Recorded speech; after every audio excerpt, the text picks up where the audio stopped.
We have already addressed the history of Rosicrucianism in the 17th century and in the 18th century in previous episodes. And in this one, we will dive into the 19th and 20th centuries developments, including the three largest organizations, the Rosicrucian Fellowship, Lectorium Rosicrucianum, and AMORC. So come along to learn more about this fascinating order.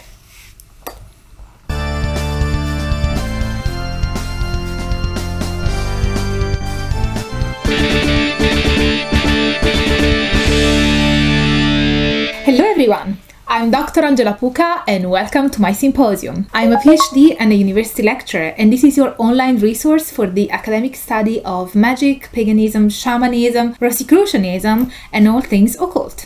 Today's video is brought to you by the friend of the symposium, Regulus. Thank you so much for commissioning this video, and I hope you find it interesting.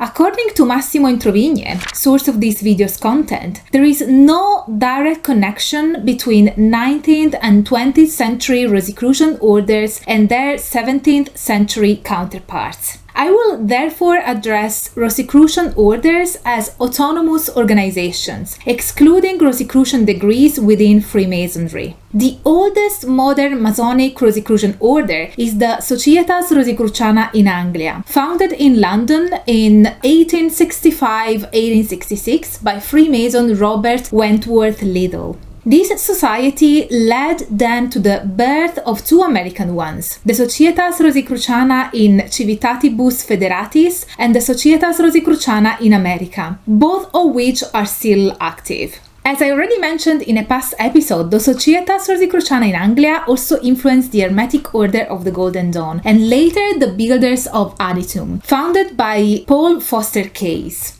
Meanwhile, in France, small Rosicrucian groups were active in Toulouse from the first decades of the 19th century, gathering around Viscount Louis-Charles-Édouard de Lepers. A larger and significant organization was the Kabbalistic Order of the Rose Cross, founded in Paris in 1887 by Stanislas de Guaita Papu or Papus and Peladan.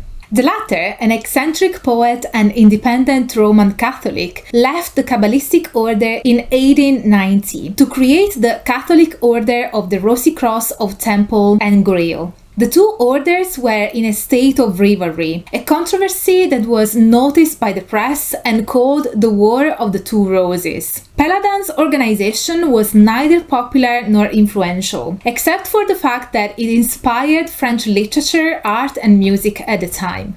More influential for the first modern Rosicrucian generation was the Kabbalistic Order, even though it is challenging to distinguish it from the several other occult groups similarly led by Papus. There are numerous Rosicrucian organizations, but I will focus on the ones that have reached international visibility and impact: the Rosicrucian Fellowship, the Lectorium Rosicrucianum, and AMORC, or AMORC.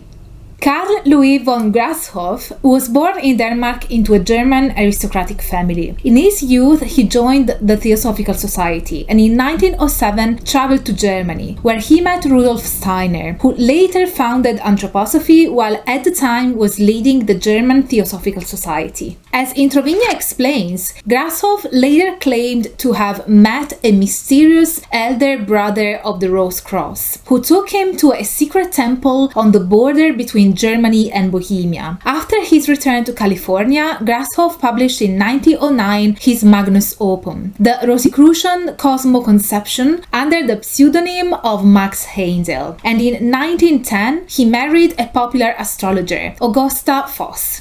After publishing more works on astrology, Freemasonry, and other esoteric topics, he launched the Rosicrucian Fellowship in 1909, which was officially integrated in 1911. He also supervised the creation of the Fellowship's international headquarters in Oceanside, California, which included a temple and beautiful gardens.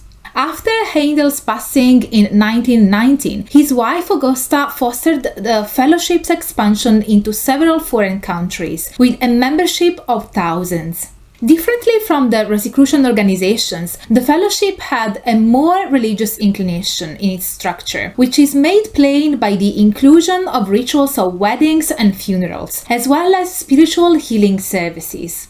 Astrology was and remains an essential part of the fellowship's teachings, even today, along with theosophy and anthroposophy.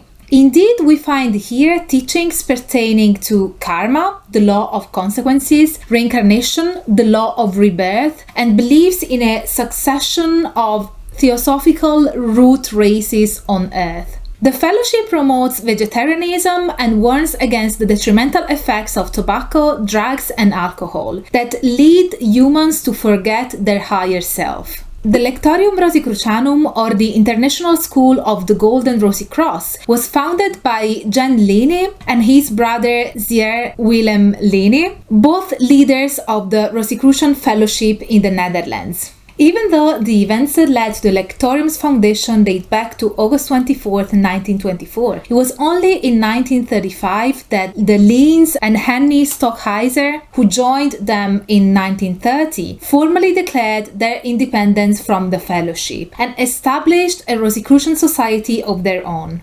After Z.W. Leene's death in 1938, Jan Leene and Stockheiser, under the respective pen names of Jan van Riekerborg and Catharos de Petri, began writing several books about their teachings, which resembled a kind of Christian Gnosticism influenced by Hermeticism, 17th-century Rosicrucianism, and Jacob Boehme. Following the Nazi invasion of the Netherlands, the movement was proscribed, its property confiscated, and several members executed. However, it still continued its activities underground throughout the war years, and in 1945 the movement was reorganized and resurfaced under the name of Lectorium Rosicrucianum. In 1948, the two founders met Antonin Gödel, one of the founding fathers of modern Neo-Catharism, who in 1957 would become the first president of the French branch of the Lectorium. It was after the founders' deaths that the Lectorium, led by an international spiritual directorate, became a truly international movement, with currently around 15,000 members and pupils. Members of the school are those not yet prepared to leave the teachings and are distinguished from pupils who meet regularly for services in the temples that the Lectorium has established in a number of countries. Pupils, Introvigne remarks, are expected to conduct a healthy lifestyle, abstain from alcohol and drugs, reject all occult practices, and any form of communication with the dead. Interestingly, they would also need to be vigilant of the damaging influence of the media, especially television. Not YouTube. In terms of their theoretical framework, the Lectorium endorses concepts akin to Gnosticism and Catharism, along with trying to reconcile its teaching with those of 17th-century Rosicrucianism. A key teaching maintains that there is a distinction between the original divine order and the dialectic order. This includes the dead and the living, everyone who is part of the cycle of living, dying, and being born again. Notably, here it is not the ego which is deemed to get reincarnated, but rather the human microcosm. By being reincarnated, the human microcosm needs to overcome the wheel of life and death to attain the divine realm of immortality and light. Yet, even within the human microcosm, a divine spark remains latent in the heart and calls for a return home, to the kingdom of heaven. Therefore, the main purpose of the Lectorium is precisely this: to guide its members in the process of awakening and transfiguration from microcosm to divine. Last but most certainly not the least, we have AMORC, the ancient and mystical order Rosicrucis. AMORC maintains that the order is not a religion and that it includes members, students from several different religious backgrounds. AMORC was founded in 1915 by Harvey Spencer Lewis, a New York advertising agent who had been one of the founders of the New York Society of Psychical Research. Interesting to notice that Lewis considered the Wissahickon community, founded in 1694 by Johannes Kelpius, as the first American Rosicrucian experiment and claimed that some of his ancestors had been involved in it. In 1909, Lewis visited France and reported that he had been initiated into the Rosicross in an old tower in Toulouse. The first National AMORC conference was held in Pittsburgh in 1917, but the order later moved to San Francisco, Tampa, Florida, and in 1927 to San Jose in California, where its world headquarters, including a temple, museum, library, and planetarium, have become one of the city's main tourist attractions. As a result of AMORC's success in the United States, numerous more or less independent AMORCs were established in Europe. Some of them later became independent organizations, like the AAORRAC. Seriously, that's a mouthful, but wait for the full name in Latin, a language that I feel more comfortable with. The Antiquus Arcanum Ordo Roserube Aure Crucis.